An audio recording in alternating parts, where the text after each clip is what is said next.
দর্শক, লোক হাসানোর চেয়েও সামনে মারাত্মক বিপদ টের পাচ্ছে বিএনপি। এতদিন ফেব্রুয়ারিতে নির্বাচনের মূলা নিয়ে উচ্ছ্বাস থাকলেও সেই নির্বাচন আদৌ হবে কি না তা নিয়ে সংশয় বাড়ছে। সে সংশয় নিয়ে রাগঢাক রাখেননি বিএনপি নেতা সালাউদ্দিন আহমেদ। মাঠের রাজনীতিতে এখন পুরোপুরি একলা বিএনপি। একটি গল্প দিয়ে শুরু করা যাক, বাঘ আর বকের গল্প। গল্পটি হয়তো আপনারা জানেন। বাঘের গলায় আটকে যাওয়া হাড় বের করার পর জীবন সংশয়ে পড়া সেই বকের গল্প। ব্যথায় কাতর বাঘের আহা উহু দেখে খুব মায়া হয়েছিল বকের। কাছে গিয়ে জানতে চাইলো মহারাজের কি কোনো সমস্যা হচ্ছে। কোকাতে কোকাতে বাঘ বলল, গলায় কাটা ফুটেছে, তোমার লম্বা ঠোঁট দিয়ে বের করে দিলে অনেক পুরস্কার দেব। পুরস্কারের লোভে তখনই কাঁটাটি বের করে আনলো বক। এরপর পুরস্কার চাইতে রুদ্রমূর্তি বাঘ মামার গর্জন করে বলল, বাঘের গলায় মাথা ঢুকিয়ে আবার আস্ত অবস্থা ফিরে পেয়েছিস, এটাই বড় পুরস্কার নয়? প্রাণ ভয়ে তখনই উড়াল দিল হতভাগ্য বক। রূপকথায় সেই বকের মতো হয়েছে বিএনপির অবস্থা। সরকার আর তার মিত্র দলগুলোর ইচ্ছা পূরণের সঙ্গী হয়ে শেষ পর্যন্ত দিতে হচ্ছে খেসারত। আওয়ামী লীগের কার্যক্রম নিষিদ্ধ করার চক্রে যোগ দেওয়া যে মোটি বুদ্ধিমানের কাজ হয়নি তা হারে হারে টের পাচ্ছেন নেতারা। অন্তর্বর্তী সরকারের বর্ষপূর্তির দিনেও যারা ছিলেন সবচেয়ে বেশি উদ্বেল, 1 মাস পর এখন তাদের চোখে মুখে হতাশা। এখন দলটি বলছে নির্বাহী আদেশে রাজনৈতিক দল নিষিদ্ধ করা এক ভয়ঙ্কর চর্চা। অথচ মাত্র 4 মাস আগে সরকার নির্বাহী আদেশে আওয়ামী লীগের কার্যক্রম নিষিদ্ধ করা মাত্র বিবৃতি দিয়ে অভিনন্দন জানিয়েছিল তারাই।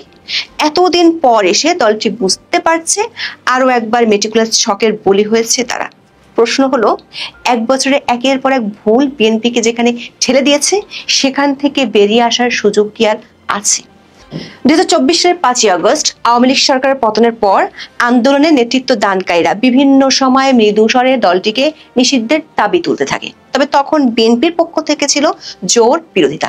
দলের মহাসচিব সহ বিভিন্ন নেতারা অনেকবার এর বিরোধিতা করেন। কোন রাজনৈতিক দলকে নিষিদ্ধ করার বিপক্ষে নিজেদের অবস্থান গত নভেম্বরেও পরিষ্কার করেন বিএনপির মহাসচিব মির্জা ফখরুল ইসলাম আলমগীর। 2 নভেম্বর এক অনুষ্ঠানে তিনি বলেন, বিএনপি দেশের কোন রাজনৈতিক দল নিষিদ্ধের পক্ষে নয়। পাল্টা প্রশ্ন ছুড়ে বলেন, রাজনৈতিক দল নিষিদ্ধ করার আমরা কারা, এ বিষয়ে জনগণ সিদ্ধান্ত নেবে। নির্বাহী আদেশে আওয়ামী লীগকে নিষিদ্ধের দাবি ফেব্রুয়ারিতেও নাকচ করেন মির্জা ফখরুল। ঢাকায় 13ই ফেব্রুয়ারি সংবাদ ব্রিফিং এ তিনি বলেন, আওয়ামী লীগের নিবন্ধন থাকা না থাকার বিষয়ে সিদ্ধান্ত নেবে জনগণ। মির্জা ফখরুলের দাবি ছিল, বিএনপি একটা লিবারেল ডেমোক্রেটিক পার্টি যারা গণতন্ত্রে বিশ্বাস করে, গণতন্ত্রের সব নর্মস অ্যান্ড কন্ডিশন যেগুলো আছে সেগুলোর উপরে দলটি আস্থা রাখে। বিএনপির অন্য শীর্ষ নেতারাও বিভিন্ন সময় একই অবস্থান জানান। এমনকি সরকার পক্ষ থেকে আওয়ামী লীগের কার্যক্রম নিষিদ্ধের একদিন আগেও ছিল তাদের বিরোধিতা। বিএনপি নেতা মঈন খান 9 মে সাংবাদিকদের বলেন, আওয়ামী লীগ নিষিদ্ধ হবে কি হবে না তা বিএনপি নয়, জনগণ ঠিক করবে। এর একদিন পরে কিংস পার্টি এনসিপি সহ কয়েকটি মিত্র সংগঠনের মাধ্যমে আয়োজিত যমুনা ঘেরাও নাটকের শেষ দৃশ্যে আওয়ামী লীগের কার্যক্রম নিষিদ্ধের সিদ্ধান্ত জানায় সরকার। বিস্ময়কর ভাবে সেদিনই পুরোপুরি ভুল পাল্টে যায় বিএনপির। দলের মহাসচিব 10 মে চট্টগ্রামে আয়োজিত সমাবেশে বলেন, আজকে এখানে সমাবেশ হচ্ছে চট্টগ্রাম নিউ মার্কেটে, আরেকটি হচ্ছে ঢাকায়। দাবিটা কি? আওয়ামী লীগকে নিষিদ্ধ করতে হবে, তাই না? আমরা মাঠে যারা আছি তারা শুধু নয়, বাংলাদেশের 18 কোটি মানুষ আওয়ামী লীগকে দেখতে চায় না। পরদিন মির্জা ফখরুল বিবৃতি দিয়ে সরকারকে অভিনন্দন জানাতেও ভুল করেননি। আগের অবস্থান থেকে ঠিক 180 ডিগ্রি টার্ন নিয়ে বলেন, দেরিতে হলেও সরকার আওয়ামী লীগের কার্যক্রম বন্ধ রাখার সিদ্ধান্ত নেয় বিএনপি আনন্দিত।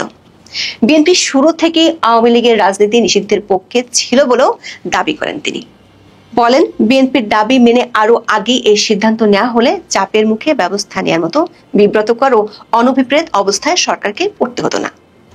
দর্শক, বিএনপি সেই উচ্ছ্বাসের বানে ভাটা লাগতে 4 মাসের বেশি লাগেনি। এই সময়ের মধ্যে দলটি বুঝতে পেরেছে, ওই যে বাঘের গলার হাড় সরাতে আরো একবার ব্যবহার করা হয়েছে তাদেরকে। -2 বাস্তবায়নের প্রথম ধাপে নিষিদ্ধ করা হয়েছে আওয়ামী লীগকে। এবার মাঠে একমাত্র শত্রুপক্ষ তারা, অর্থাৎ বিএনপি। বিএনপির বিরুদ্ধে এবার জোটবদ্ধ হয়ে খেলতে নেমেছে মেটিকুলাস ডিজাইনের সব পক্ষ। 5ই আগস্টের পর থেকে সেই সব পক্ষের জ্বালানির যোগান দিতে দিতে অনেকটা নিঃশেষ হওয়ার পথে বিএনপির রাজনৈতিক সুর। রাষ্ট্র ক্ষমতার প্রায় সব প্রতিষ্ঠান হাতছাড়া হয়ে গেছে। বিশ্ববিদ্যালয়গুলোর ছাত্র সংসদ নির্বাচনে দেখা যাচ্ছে ভরাডুবি, সেই সঙ্গে জোটবদ্ধ প্রচারণায় সন্ত্রাস চাঁদাবাজের সিল লেগেছে বিএনপির গায়ে। 5ই আগস্টের পর থেকে বিএনপি আনুষ্ঠানিকভাবে আওয়ামী লীগ নিষিদ্ধের বিরোধিতা করলেও মাঠে দলটিকে দমনে বিএনপি নেতাকর্মীরা ছিলেন সবচেয়ে বেশি তৎপর। এমনকি ধানমন্ডি 32 ভাঙার ক্ষেত্রেও বিএনপি নেতাকর্মীদের সক্রিয়তা ছিল চোখে পড়ার মতো। দেশ জুড়ে আওয়ামী লীগের নেতাকর্মীদের বাড়িঘরে হামলা, মারধর এবং গণমামলা করায় বেশি নাম এসেছে তাদের। আদালতে মব সন্ত্রাসে জড়িয়ে পড়েছেন বিএনপি সমর্থক আইনজীবীরা।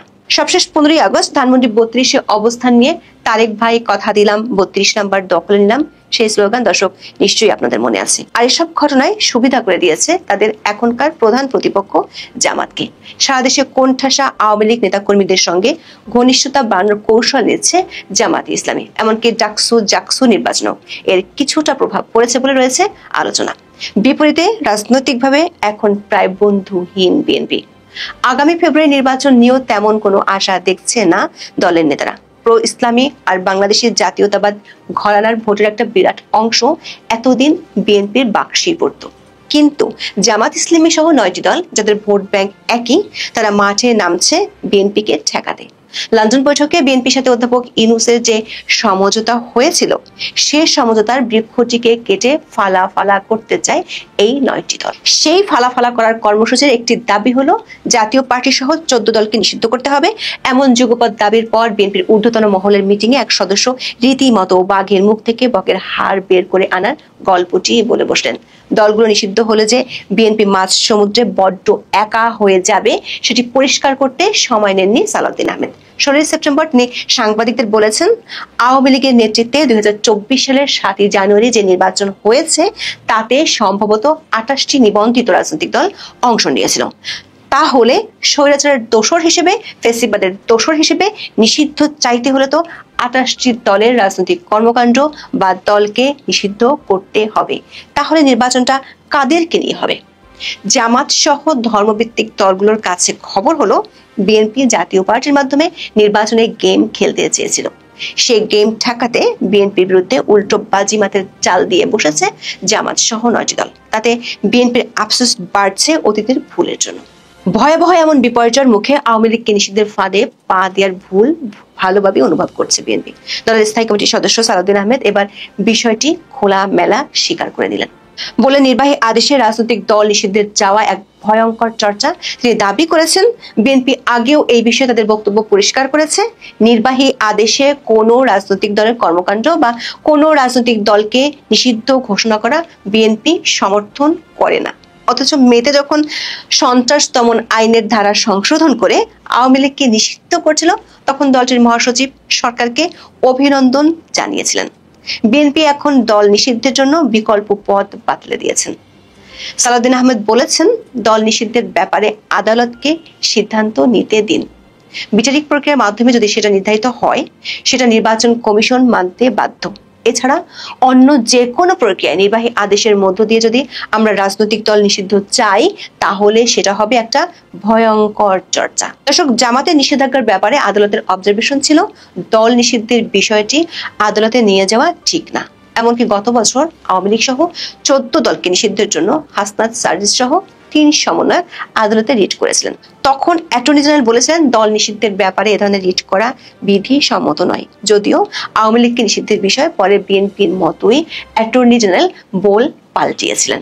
দর্শক, সালাউদ্দিন আহমেদের কথায় মনে পড়ে যাচ্ছে বাংলার একটি প্রবচন, সেই তো নদ খসালি, তবে কেন লোক হাসালি। দর্শক, লোক হাসানোর চেয়েও সামনে মারাত্মক বিপদ টের পাচ্ছে বিএনপি। এতদিন ফেব্রুয়ারিতে নির্বাচনের মূলা নিয়ে উচ্ছ্বাস থাকলেও সেই নির্বাচন আদৌ হবে কি না তা নিয়ে সংশয় বাড়ছে।